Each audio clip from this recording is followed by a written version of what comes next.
Hi guys, what is going on, and welcome back to another video on Conqueror's Blade, as we have a rather large floaty object in front of us. Anyway, today's video, Modao, or the upgraded version Dynastic Guards, but we'll stick with Modao. Kind of an interesting unit, and one that's been kind of a staple unit, a staple support unit, an anti-cavalry unit for quite a few seasons since it came out in season 8, I think? They all sort of merge into one slightly in my mind, but I think it was season 8. And I kind of wanted to touch a little bit on them, break down Doctrine's veterancy line, what I like about them and kind of what I dislike about them, and are they kind of a workable, solid unit in kind of the meta today. So let's first go a little bit onto the veterancy line, because there's two options available. You've got the top line, which is kind of focusing on the Carnage, which is their 3 ability, where they do this sort of big overhead arching swing down. Does do a lot of damage, has a relatively long cooldown. You do see you start to get a bit of a reduced cooldown down the top line. But for me, I went the bottom line, which kind of makes them a little bit more tankier. Kind of reduces some of the damage they take, makes them a little bit more of a defensive unit. Now, are they a tanky unit? No, not really. Yes, you know, you're getting up to the 820s, 840s on the piercing and slashing defense, which is nice. They've only got 14,000 hit points, which is still a lot, but it's not that much. And the problem is they don't have any sort of shield, so they're going to be taking a lot of range damage. An 800 piercing defense is good, but it's not really enough at tier 5 when you're facing sort of longbows, senjis. All these units are going to be hitting pretty much for max damage anyway.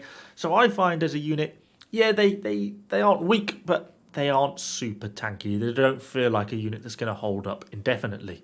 But this, for me, at least makes them sort of more survivable. And a lot of the thing about this unit, in my opinion, is just kind of presence, right? It's just stopping Cav being able to charge into you because they can see you're there and you're just going to brace into them.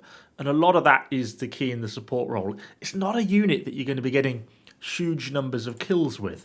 At least that's kind of my experience. Maybe you will. But for me, it's more about of a support unit. It's more about a presence and preventing cavalry from charging through your formations. In terms of doctrines, nothing particularly special. There's 2 Modao specific ones. An anti-cav one, it's a bit of a weird wording on this one. I was kind of trying to think back. It did get calculated at the time, but it basically increases the amount of stun, I believe, or slow that it applies to cavalry. Worth putting on. They are an anti-cavalry unit primarily. And then I just put an increased damage versus cavalry. Is it required? No, you could go some other stuff, but they're really not a super anti-infantry unit, so I put that on. I did put on a bit of a ranged reduction because they obviously don't have those shields, so they do take range damage quite easily. Bit of extra health points and slashing defense, just because didn't really know what else to put them on. Had one kicking around, worth sticking on. And obviously a breakthrough doctrine just to increase the damage to units slightly. So they are quite an effective anti-cavalry unit. That's kind of not really in question. But can they be effective as an infantry support? Can they do damage to other infantry units? So we'll kick things off on Sun City, trying to use the unit to push up on the walls.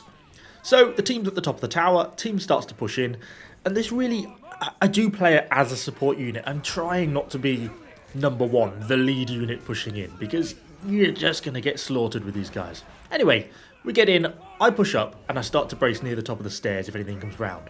But we do have these grey hairs up coming down from the stairs. And using our Carnage on them, it actually cuts through them really quite effectively. Kills about half the unit, gets us 15 unit kills, and we can continue pushing on. And that's not bad, you know. Grey hairs, tier 4 unit, pretty solid unit. The Carnage cuts through them quite nicely. But actually, we also take quite a lot of damage in the process. Okay, we don't lose too many models, but you can kind of see what I'm saying when I'm saying the unit just isn't that tanky. It's not bad, but it's not crazy tanky. They do take quite a lot of damage, even instead of in infantry fights, even against things like Pike Militia, relatively low tier units. Anyway, a little bit later on in the same battle, we've captured B and are pushing back down around behind the Allied supply point. Initially, we sort of wanted to push in to help with some of this cav, push into the back and brace as kind of the rear support line, but really I'm not getting much damage, so I go in with a Carnage, do grab ourselves a hero kill, and kind of munch our way through the supply point a little bit. But this is where it's really important with this unit, keep your situational awareness. Enemy cav comes from behind, I turn, brace, and we brace into the enemy cavalry, the enemy unit armor, because I managed to take them down really quite effectively. So your primary role is still anti-cav. Even when you're pushing on infantry, you know, that's not your main function. You're always still that anti-cavalry. They do work against enemy infantry, but anti-cav is still their primary role. Using them more defensively on Le Grand Glory, we can see the enemy pushing in with some Imperial shields, nearly get clipped by that Treb. I just managed to sort of stop myself getting turned around. We get the Crescent Monks pushing in, I go straight on and basically miss with my Carnage, but we get stuck into the fight and I brace them up. And that's as the cav comes in, again doing the mostly anti-cav, mostly against those cataphracts. That's the bulk of our kills coming from that. We actually hold up relatively well. We do get damage reduction in this braced mode, particularly from cavalry, but a little bit from infantry as well. We do pick up a hero kill, picking up damage, picking up infantry kills.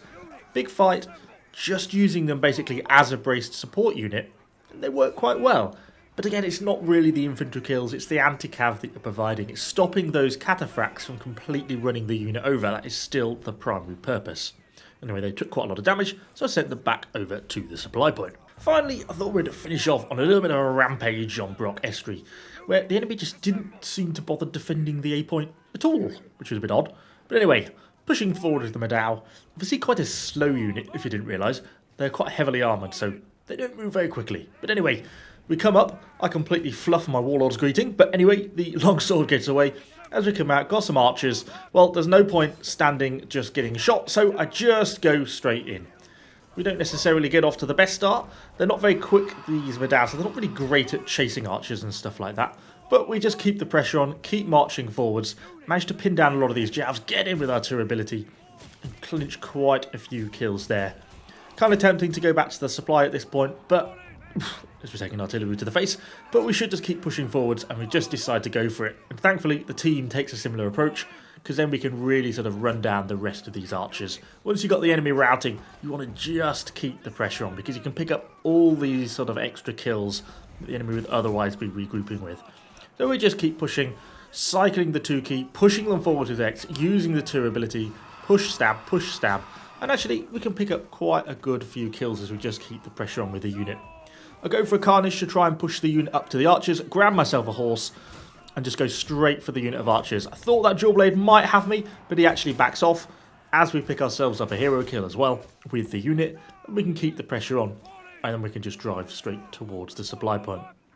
That Dual Blade, trying to get out, almost gets grabbed by them all, but just manages to escape. Some enemy crossbows on the run, and this is just why this is such a perfect situation now. You know, you're picking up kills, free kills basically. Got some halberdiers here defending the point. Try and get a flank a little bit, actually take a little bit of damage on the way around. Could really have done with a Carnage being off cooldown here, so maybe that's an argument for going the top line in this situation. But we basically just push in, use the unit, and with the help of the Shield Maidens, manage to swamp them. And for a poor little maul that absolutely gets yeeted out of the final point. Anyway, I then swap out to a unit of different cavalry. So hopefully that gives a little bit of an overview of the Modao. Very good anti-cavalry unit. Average infantry unit. Quite slow, lots of armour, but the lack of shield kind of means that they don't really feel all that tanky. Anyway, it's certainly an enjoyable unit, a really staple unit in things like Territory Wars and CBL, but really not necessarily the greatest anti-infantry unit in the game. Anyway, thanks for watching. Hopefully you enjoyed the video. If you did, let me know what you think in the comments down below. And of course, subscribe to the channel for lots more Conqueror's Blade content. Thanks for watching, guys, and I'll see you all on the next one.